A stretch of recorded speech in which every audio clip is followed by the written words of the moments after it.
మా ప్రతి ఇంటికి ఒక తలుపు ఉంటుంది. ప్రభు అంటున్నారు, ఇదిగో ఆ తలుపు నద్ద నిలుచుండి నేనేం చేస్తున్నాను, తట్టుచున్నాను.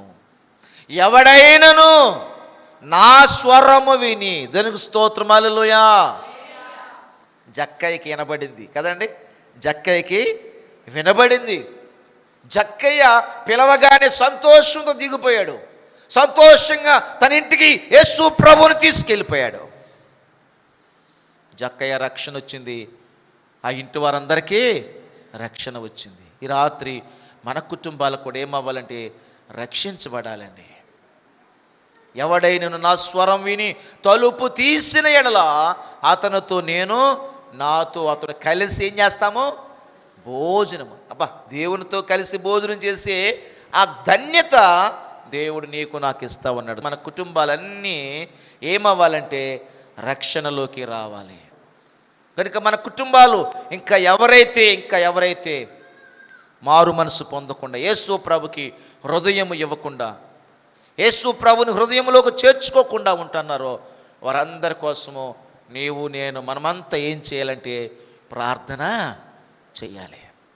వారిని ప్రభు దగ్గరికి నడిపించవలసిన బాధ్యత ఎవరి మీద ఉంది చెప్పండి?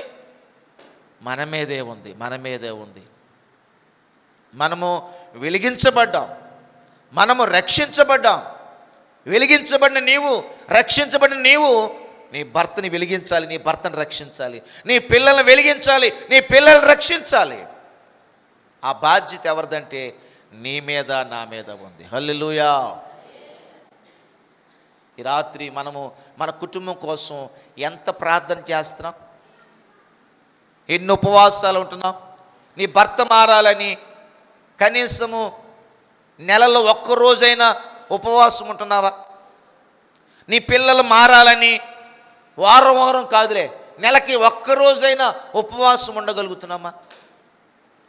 మనము వాళ్ళ రక్షణ విషయంలో పట్టించుకున్నట్టుగా ఉంటే, వారి రక్షణ విషయంలో మనము అశ్రద్ధగా ఉంటే, నిర్లక్ష్యంగా ఉంటే మరి ఎవరు పట్టించుకుంటారు వాళ్ళ గురించి? వాళ్ళ కోసం ఎవరు ప్రార్థన చేస్తారు? వాళ్ళ కోసము ఎవరు ఉపవాసం ఉంటారో? నీవే ఉపవాసం ఉండాలి. దేవునికి స్తోత్రం హల్లెలూయా. నీ భర్త రక్షణ కోసం నువ్వు ఉపవాసం ఉండి ప్రార్థన చేయాలి. నీ పిల్లల రక్షణ కోసం నువ్వు ఉపవాసం ఉండి ప్రార్థన చేయాలి. దేవుని ఎదుట నిన్ను నువ్వు తగ్గించుకుని ప్రార్థన చెయ్యాలి. దేవునికి స్తోత్రం హల్లెలూయా.